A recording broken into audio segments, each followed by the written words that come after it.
नमस्कार साथियों, स्वागत है आपका हमारे YouTube चैनल में। आप छत्तीसगढ़ की किस जगह से हमारे समाचार सुन रहे हैं, कृपया कमेंट बॉक्स में लिखकर हमें ज़रूर बताएं। साथ ही हमारे चैनल को सब्सक्राइब करना ना भूलें।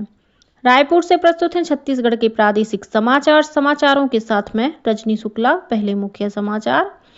छत्तीसगढ़ विधानसभा के बजट सत्र के तीसरे दिन आज राज्यपाल के अभिभाषण पर धन्यवाद प्रस्ताव पर चर्चा शुरू होगी।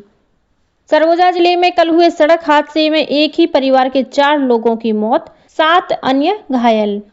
विश्व का सबसे बड़ा आध्यात्मिक और सांस्कृतिक समागम महाकुंभ कल महाशिवरात्रि के पावन पर्व पर प्रयागराज में हुआ संपन्न और महाशिवरात्रि का पर्व कल छत्तीसगढ़ सहित देश भर में श्रद्धा और उल्लास के साथ मनाया गया।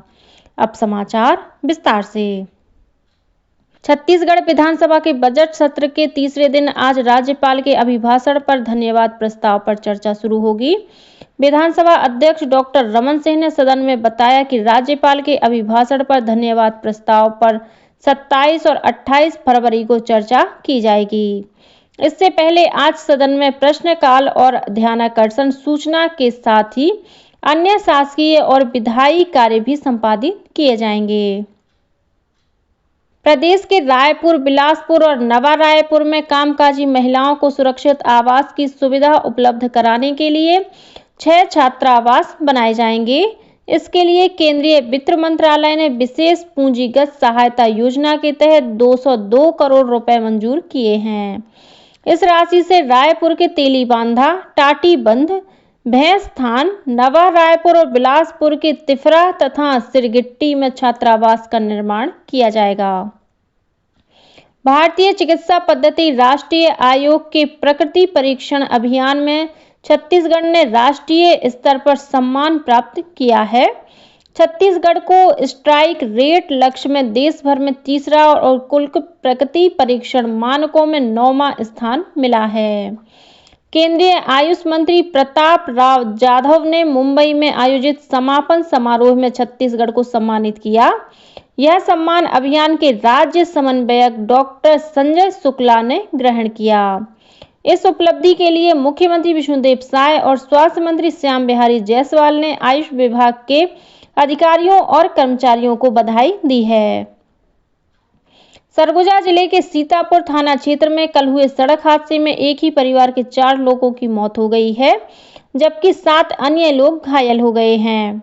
मिली जानकारी के मुताबिक रेवापुर सखौली के रहने वाले 11 लोग 4 पहिया वाहन में सवार होकर सीतापुर के किलकिला शिव मंदिर गए थे।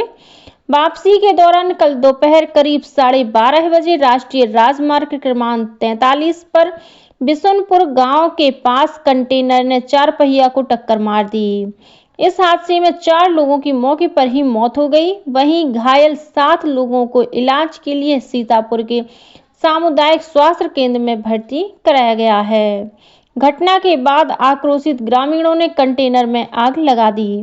मुख्यमंत्री विष्णुदेव साय ने इस घटना पर दुख व्यक्त करते हुए सरगुजा जिला प्रशासन को घायलों के इलाज के लिए बेहतर चिकित्सा व्यवस्था सुनिश्चित करने के निर्देश दिए हैं। प्रदेश में स्नातकोत्तर पीजी चिकित्सा पाठ्यक्रम में प्रवेश प्रक्रिया को लेकर छत्तीसगढ़ उच्च न्यायालय में याचिका दायर की गई है। याचिकाकर्ताओं ने आरोप लगाया है कि कई अपात्र उम्मीदवारों को गलत तरीके से सेवारत श्रेणी का लाभ दिया गया, जिससे योग्य उम्मीदवारों के साथ अन्याय हुआ। इस मामले में काउंसलिंग प्रक्रिया पर रोक लगा दी है और राज्य सरकार को जवाब दाखिल करने का आदेश दिया है। इस मामले की अगली सुनवाई आज 27 फरवरी को होगी। बीजापुर जिले में कल 2 माओवादियों ने पुलिस के समक्ष आत्मसमर्पण कर दिया। इनमें से एक माओवादी भैरमगढ़ एरिया कमेटी और दूसरा जगरगुंडा एरिया कमेटी में मिलिशिया प्लाटून सदस्य के रूप में सक्रिय था। आत्मसमर्पण करने वाले इन माओवादियों को राज्य सरकार की पुनर्वास नीति के तहत 25-25 हजार रुपए की प्रोत्साहन राशि प्रदान की गई।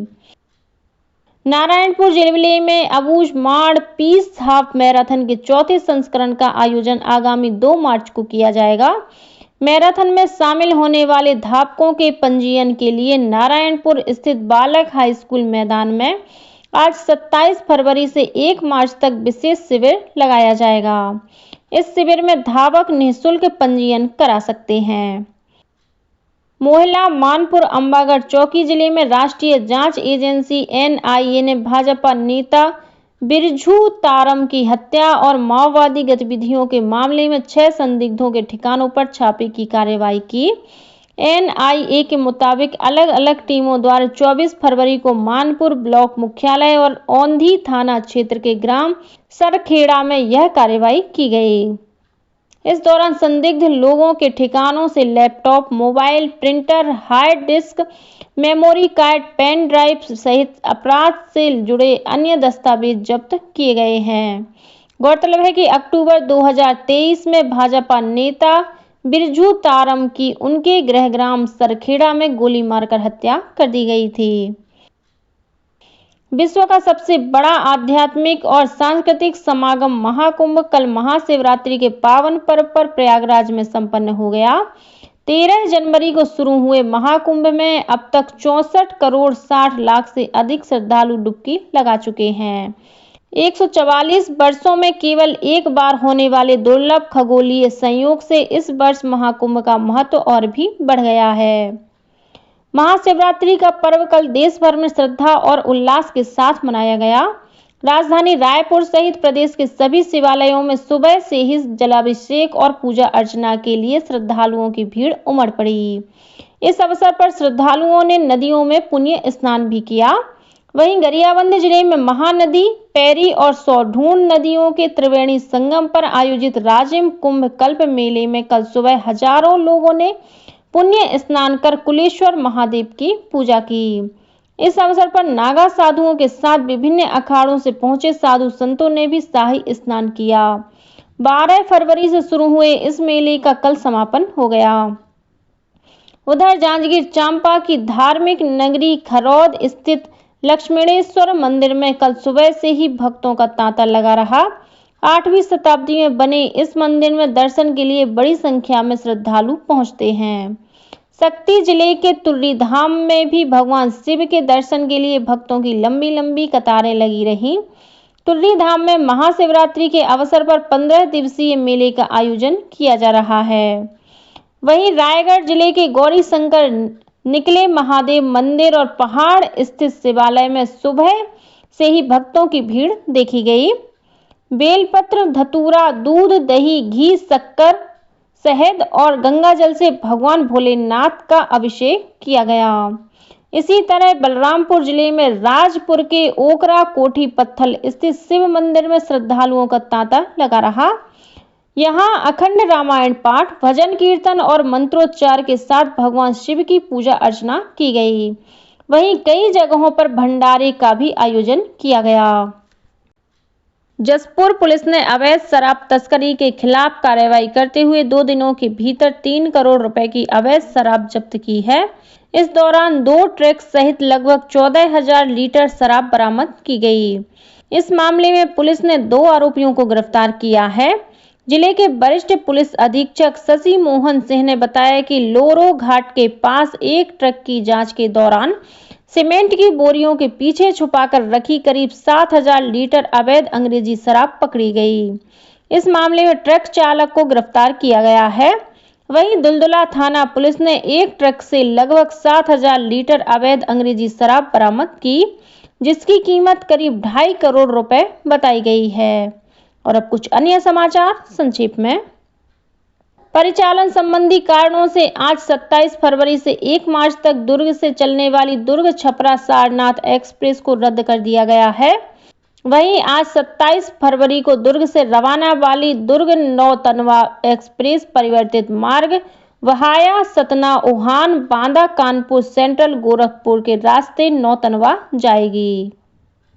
भारतीय पशु कल्याण बोर्ड आज नई दिल्ली में प्राणी मित्र और जीव दया पुरस्कार समारोह आयोजित करेगा।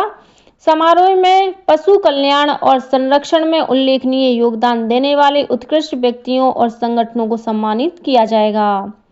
कोंडागांव जिले के बांसकोट स्थित धान खरीदी केंद्र में लापरवाही बरतने और फर्जी ऋण वितरण के मामले में प्राथमिक सहकारी समिति के प्रभारी समिति प्रबंधक जसराज शार्दुल को सेवा मुक्त कर दिया गया है। मुंगेली पुलिस ने एक दंपत्ति को बंधक बनाकर लूटपाट करने वाले अंतर्राज्यीय गिरोह के 2 सदस्यों को गिरफ्तार किया है। आरोपियों के पास से गहने, नकदी और हथियार बरामद किए गए हैं।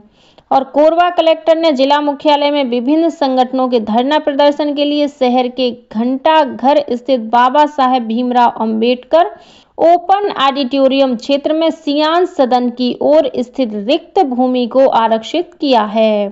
इसी के साथ छत्तीसगढ़ के समाचारों का ये बुलेटिन समाप्त हुआ। नमस्कार।